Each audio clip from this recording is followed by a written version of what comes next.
Okay, good morning, everybody. Thanks so much for joining us today for our webinar, where we're going to talk about how to ensure ongoing communication program success.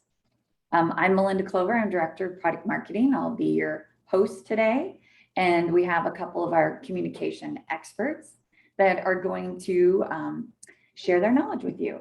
So before we dive in to the webinar, let's just talk about a few housekeeping items. So one thing you'll notice, feel free, we want you to ask questions throughout the webinar. There is a Q&A button, so you can submit a question whenever you'd like to, and we'll get to those at the end of the presentation. And if you are planning to do some social posting as the webinar is taking place, please go ahead and use the tags that you see here. And of course, after the webinar, we are anxious to get feedback. You will see a brief survey that pops up as you are exiting the Zoom session. And we would so appreciate it if you would take 30 seconds to go ahead and fill those questions out. That helps us as we plan for these in the future. And then lastly, of course, we will be sharing the recording and the slide deck. Typically, we do that the day after the webinar, so look for that to show up in your inboxes tomorrow. And without further ado, let me go ahead and turn it over to our communication experts who will introduce themselves. Good morning, everyone. I'm Caitlin, and I'm a writer here at GuideSpark. My job is to craft all of the written components of our communication journey, so everything from our video scripts to the messaging that we use in our campaigns. So I work really closely with Caitlin B and all the communication strategists to ensure that both our content and our communications hit the mark every time. All right, good morning. My name is also Caitlin, but to avoid any confusion, I will be going by KB during this webinar, and I'm a communication strategist here at GuideSpark. My job is to understand our customers' communication landscape and help them reach their program, campaign goals, strategize and make recommendations, as well as help teach and guide how to best leverage the GuideSpark Communicate Cloud platform to best meet those goals. For our agenda today, we want to begin with a high overview of the importance of optimization, and then get into some more specifics of key factors of ensuring success within your program, such as reading and interpreting the engagement data. And we have some pointers how to identify when and how to achieve optimization so that you can evolve your program and take it into the future. Then we're going to provide you with some helpful key takeaways, and finally a Q&A. Okay, before we dive in, we want to take a quick poll to get a better understanding of how you're currently optimizing your communications. So this is a multiple choice, but you can pick more than one option depending on what applies to you.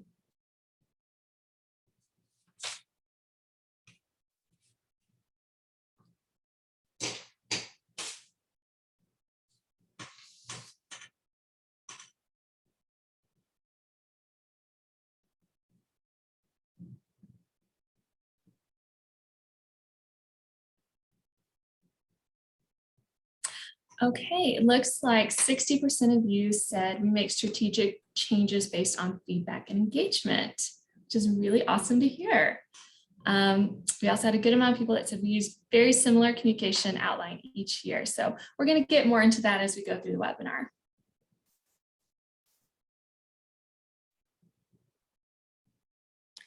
All right, so this webinar is actually the final one in a series. And so far, what we've been talking about is how to approach, build, and execute a change communications program. And we know that optimizing any change communications program is how you ensure its long-term success. So after you've taken those initial steps and you've got it to the point of optimization. And we also know that the process of optimization itself requires patience, a really deep understanding of your audience segments across your organization, your engagement data and all the results that you collect, and an evolution mindset. So optimization can't be a singular event. It really is a process. And we know that successful programs adapt and change alongside organizations themselves and their workforces. And that's just because we're all finding new ways to engage with information. So it really continues to be a process. And the key is to really understand that at a base level, the different audience groups within your employee base are going to require different communications and different content. And that really is the key first step.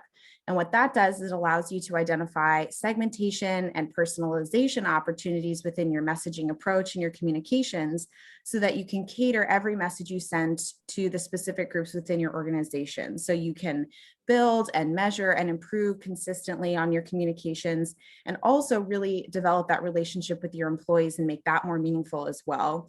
And that can really be especially key during times of organizational change, like the ones that we have been living and working through over the past year and a half. And so when it comes to optimization, the first step is really identifying how to read your engagement data. So all that data that you are collecting through your communications campaign. So the first tip we have for the process of how to read your engagement data is to identify key trends around what is or isn't resonating with your employees. So that means asking yourself questions like, is one location of ours engaging more with our communications than another? Are our office workers more engaged with the messages we're sending than our deskless workers? And what this type of analysis does when you're identifying key trends is it allows you to see which audience segments you might be able to incorporate so that you can further differentiate your content and messaging. And so for some organizations, basic audience segmentation is just by location, right? So maybe you have 6 locations and you just segment your audience by location. Maybe that's union versus non-union workers. The key really is to start somewhere. So that way you can identify those key trends that ultimately are part of your engagement data. It's also so important to understand when to focus on the reportable results versus when to dig deeper into the sentiment behind your campaign or content. In other words, considering the qualitative versus quantitative data. Maybe you're getting high engagement numbers, but your sentiment and feedback is saying that we need more information. And that's when you know it's time to re-strategize and really focus on what your employees are taking away. And next, you want to look at the big picture for your campaign. So identifying things like, is there a correlation between the employee's interaction with the program, so that data that you're collecting, and their external actions, so the things that they do outside of the program itself based on the calls to action within the program. So measuring the larger results of your program, that includes things like key performance indicators or KPIs, is really key so that you can collect that anecdotal feedback. Maybe that's through employee surveys or just through conversations with key stakeholders. So you can compare that to your engagement data for any given journey. So you want to keep in mind as you are tracking big picture results, things like maybe that's enrollment numbers or that's certain behavior change that you're trying to see, things like that. That can't always be tied to a call to action. Sometimes it can, and sometimes that will exist within your communications experience, but sometimes that might be something external that happens maybe on an intranet or something like that. So just something to bear in mind as you are tracking the results for a given communications campaign. And measuring success in context. We know that what looks like success for one program may not look the same for another. So it's really important to look at each topic area, each program, each asset, and each message from an isolated point of view to diagnose what's working and why, really getting a firm understanding of your holistic communications approach. So as you're going through this process of interpreting and analyzing your engagement data, there are a handful of internal and external factors that are worth keeping in mind. And so starting with those internal factors, you want to think about delivery channels. So if you're only using one delivery channel to send all of your messages, or if the channel that you're using is forcing all of your communications to compete with each other for attention, as email tends to do, it might be worth adding some new channels into the mix. So that might be some posters that you put up in a break room or an intranet banner. And then once you've added some new channels to the mix, you can then identify which channels would be best catered to which specific employee group. So maybe your deskless workers are going to engage better with that poster in the break room or text message compared to that email that you sent to your office workers. Let's talk about the number of communication programs. It's really common for an organization's communication programs to overlap with one another. For example, many of you may be about to go into your open enrollment season, but that doesn't mean we have to stop all other internal communications as well. But like Caitlin was talking about, it's really important not to overlap too much and have that competition, which can lead to message fatigue. It's really important to strategize your cadence and timeline to ensure minimal overlap. And next, you want to think about varying the type of content that you are sharing with your employees through your communication campaign. So what we know is that a really diverse range of short form videos, infographics, and other documents can really deepen your audience's interest in the communications that you are sharing with them and keep them engaged for the duration of the campaign. And it's also the best way, that mix of content, to get your message across in the clearest, most engaging way possible. And so if you're directing folks to the same type of content, maybe that's a short informational video every time, it's pretty likely that folks will start to tune out over time. And that's just due to a lack of time, a lack of interest. It kind of all starts to feel the same a little bit. And so when you add some different types of content to the mix and vary up the format a little bit, you'll increase that element of surprise for your employees, and you'll be able to keep their interest for the duration of the campaign. And getting feedback from your audience, that qualitative data that I mentioned earlier, really understanding the sentiment that your employees are trying to tell you of how much they're understanding the content they're being given. This can be done with polls and ratings, and I've seen a lot of success with making that really creative. Instead of saying, do you understand this content? Maybe saying, how confident do you feel? Could you explain this to somebody else? And really getting a firmer understanding of where your audience is and where there might be some learning gaps. And so in addition to those internal factors that you'll want to consider while you're interpreting and analyzing all of that engagement data, there are some external factors you'll want to consider as well. And so the first of that is the time period. So you want to think about, if you're launching your campaign at a time of year when employees might not have the best attention on your communications, maybe that's during the summer months or the winter holidays, it might be worth delaying the launch of that campaign a little bit so it has the greatest impact. And then secondly, to consider any isolated events or business changes that are either in the works or currently happening. So if your business or product is undergoing a substantial change, and there's a way to tie that into that campaign, maybe using some sensitive language, just having a general awareness in those communications, that's great. But if the two just feel really unrelated and kind of don't make sense together, and you want to keep folks' attention on that change to your product or your business, you could just wait to launch that campaign later. So again, it's not competing with other communications, and it has the greatest impact possible. Okay, now that we've talked about some best practices, let's talk about some methods of testing your theory. So like I've been saying, it's really important to ask your audience, really getting that sentiment, that feedback. So maybe conducting employee surveys or feedback sessions to really get a temperature of where your employees are with the impact of your campaign. And then being a student of your own campaign, really forming a hypothesis to see what could be stunting engagement. Maybe it's time to do an overhaul, or maybe we just need to tweak a few things. And then in testing your hypothesis, we could do it with just one audience segment.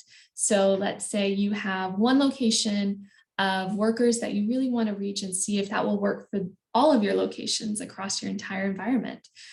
We could really strategize and focus on this one location to start with and see what the impact is, and test if that's going to work for everyone else.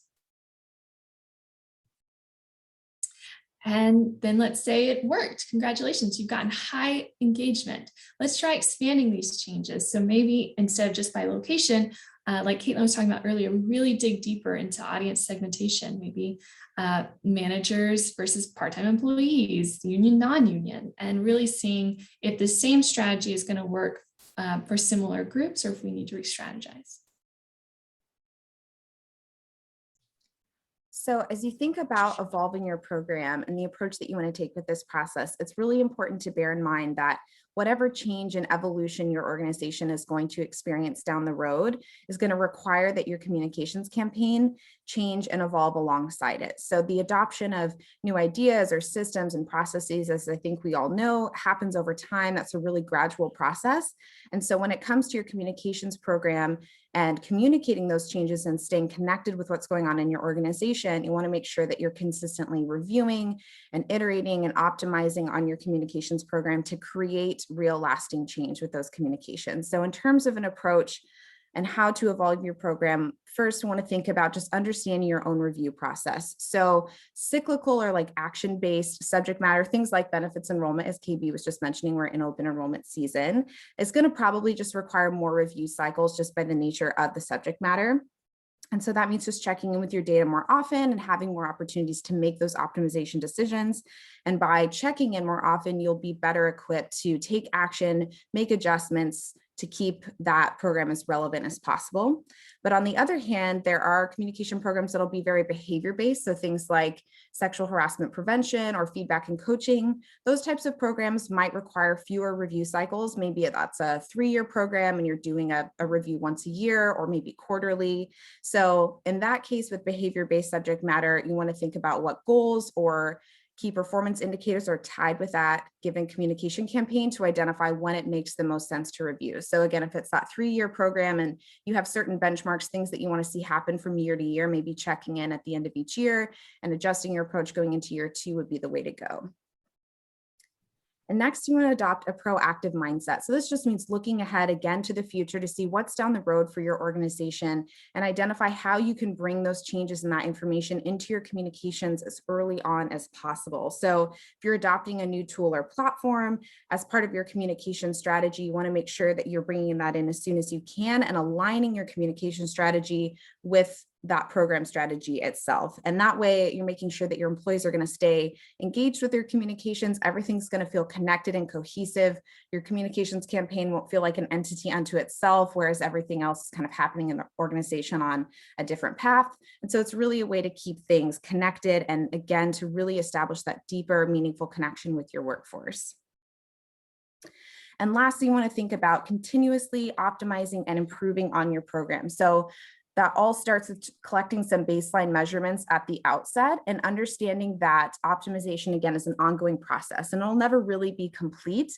And that's just because you'll need to adapt and change your communications alongside that organizational change that's happening to make sure that you're continuing to reach and engage your people with your communications. So you want to collect, again, that qualitative feedback as well as that engagement data and look at those two things together to find the best ways to keep that open dialogue going with your employees and make sure that you are catering your communications to their needs.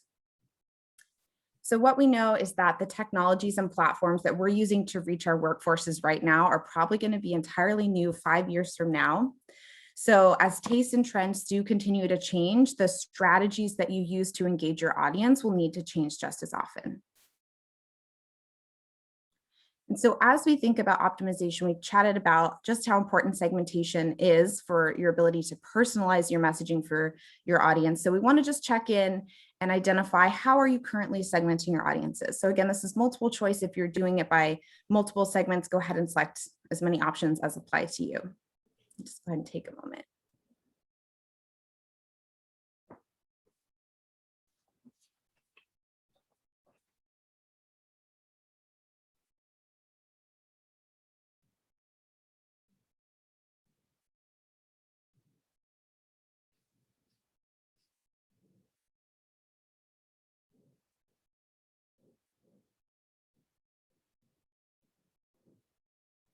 Okay, so let's look at our results. So it looks like most folks are doing segmentation across multiple groups, which is awesome. A little bit less on not currently segmenting at all. So if you aren't segmenting at all, just say that, again, a great place to start is just with one audience segment. So maybe that's just by location. And then if you're already segmenting your audiences in a couple different ways, might consider adding a new segmentation to the mix. And again, the key with that is to not necessarily break your audience down into so many groups that it becomes really difficult to personalize, but it's just about getting to know your audience better. So if you're currently segmenting by location, demographics, and role, think about, are there other ways that we could segment our audience so that the communications that we are sending out feel as personalized to every employee as possible?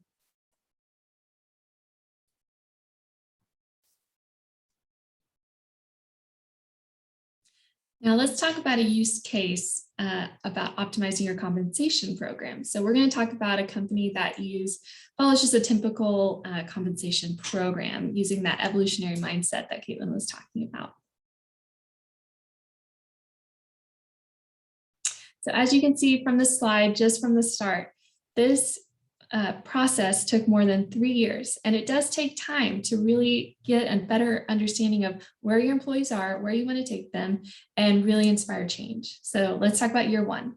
Year one was all about measuring, using lots of polls and ratings to get a better understanding of where their employee audience was at the time in terms of compensation, and if there were any gaps in their understanding, and really just collecting all of that engagement data, that qualitative and quantitative data. And then they used auto email through their HRIS integration using Workday, and segmented their audiences into groups to collect employee engagement data by location, role type, and department. So they collected as much engagement data as possible with users reached, engaged views, and actions taken, and they broke those into categories of employee fields that they had already designated. And so what do I mean when I say users reached and engaged views? Users reached is they clicked on that email and they saw what you had to say. Engaged views, they watched more than half of the video that you showed them or viewed the content that you were sending out. And actions taken, they used that call to action to go wherever it was you wanted to send them. Maybe it was another resource or an intranet site, another place that you wanted to send them outside of their communication. And so in year two, it was all about looking at all of that data they had collected over year one. And what that did is it allowed them to understand how all of those demographics and different segments across their organization were engaging with their communications. And they identified that certain international locations had much lower engagement compared to other places across the company. And in particular, their deskless workforce also had lower engagement data just across the board. And so using those polls and anecdotal feedback they collected over year one, they identified that there was still a pretty substantial learning gap in how compensation was determined, and in particular, how job grades played a role in that process. So again, knowing from the outset that their goal for this entire campaign was to eliminate that learning gap and make sure everyone understands how compensation works at the company, identifying that there were multiple populations within the organization for whom this still hadn't clicked yet was an indication that it was time to adjust the approach and iterate on that strategy a little bit. So they used that year one data to alter the approach a little bit in year two. So particularly in those locations where engagement was a little bit lower. So employing things like translation efforts, better localization efforts. And then for those deskless workers, using the feedback that they had been collecting over year one, identifying that people managers were already having really great one-on-one conversations with employees throughout the year. And so seeing that that would be a really great place to disseminate information, particularly to deskless workers who maybe weren't engaging as much with the email campaign that was being used over year one, and that would continue being used in year two. And so that way those people managers could have those one-on-one conversations that get that information to them. And then also for those deskless folks, making sure to put up posters in break rooms and other places on the work floor to better reach them as well. And so from there, once they kind of had adjusted that approach a little bit, identified which audience segments maybe needed a little bit more personalization, a little bit better engagement, they were then able to closely monitor the feedback that came in from people managers, asking how are those one-on-one meetings going? Is that an effective way to get this information to folks? And then also keeping an eye the whole time, of course, on that engagement data to make sure that this adjusted strategy was producing the positive results they were looking for. Okay, and then year 3 and beyond. So the company found that their engagement data for their segmented audiences and their targeted locations has drastically improved, which is what we want to see.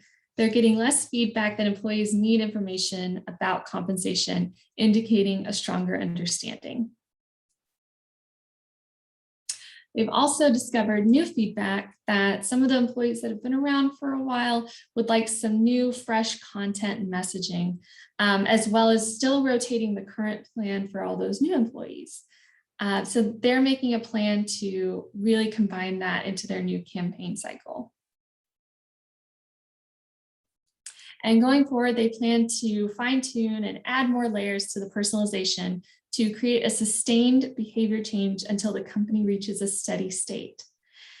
And this is ultimately what we want to see. We want to inspire that change in that behavior that the company would like to see. Okay, so we want to bring together everything we've been chatting through this morning and just leave you with a handful of key takeaways. So the first is that optimizing your communications program is really key for your organization's long-term success, particularly in this digital era that we are living and working in. And learning to adapt your program, again, is going to require patience, a really thorough understanding of your organization, all of your employees, that engagement data and those results that you collect, as well as, again, that evolution mindset. And you really want to have a strong understanding of your engagement data, the qualitative and quantitative data. Read between those lines, understanding that high numbers of views and poor feedback do not make a very successful campaign. You want to reach your audience where they are with the messaging that is inspiring to them. And next, once you understand how your campaign is doing, you can then make those decisions around how to best optimize the campaign. So again, as KB mentioned before, maybe that's using a test sample from your larger audience to identify something you want to try out in terms of optimization, a hypothesis, again, that you might want to test, and then doing that before you apply the change more broadly based on how successful that is with that audience segment. And so again, what that does is making those little adjustments, trying things out with certain audience segments will allow you to figure out the best way to further differentiate among employee populations within your organization and make sure that your communications really are keeping folks engaged. And finally, adopting an evolutionary mindset and thinking ahead of what's to come. I'm sure none of us thought that most of us would be completely virtual last year, but we were. And so who knows where technology is going to lead us in the future now that we are having this hybrid model of office and at-home workers. So it's really important to be open-minded and think strategically about your campaigns and also being willing to get ahead with the times as well. Ultimately, what we want to do is inspire change and reach our audiences. Excellent, ladies. Thanks. I do actually have a couple of questions that came up. Caitlin, let's start with you. The question is, how frequently should you do a review of your communication program? It's a good question. A good friend of mine always says, it depends when she gets a question kind of like this, but I will expand on that. But it depends, and it specifically will depend on things like the frequency of your messages, the length of the campaign itself. Again, is it a 1-year campaign? Is it a 3-year campaign? Those goals and expectations that you have set for that given communication journey, how much data you plan to collect over time that you will have to go in and analyze and interpret and possibly act on. Maybe there are other company specific factors as well. So all things you want to think about and just kind of check in on as you're thinking about how much to review. So depend on those factors, but regardless of the duration and those factors, generally we recommend that you are checking in certainly after the launch of a campaign. So just going in and making sure that everything went smoothly. And then after you send a given communication. So again, doing that check, did everything go well? Just doing kind of a pulse check to see how is engagement so far so that you can make any adjustments before that next communication goes out. So that's kind of our best practices there. Great. And one more question, KB, I think this is a good one for you. What did you mean by auto email? I noticed that on the optimization slide. Yeah. Auto email is by far my favorite email as a strategist because I love when my clients have their HRIS integrations already set up. Here at GuideSpark, really that means once you're integrated, we can just upload CSV files and then we can start segmenting those audiences. We can create audiences based on location, department, roles, anything you want. And what I really love about auto email is when we can just spend, let's just knock it out one day. Let's schedule all of our emails for this upcoming campaign and not have to worry about it. But then let's say, oh, our CEO also wants to send out a communication on the day that I have something scheduled. We can easily turn it off and reschedule it for when it's best suited for your audience. And I do have one more question that popped up here at the end that I think could be good to answer. The question is about content. What is the best kind of actual content to keep employees' attention? And they're suggesting, is it video, email, text? Is it all of the above? Caitlin, maybe that's a good one for you.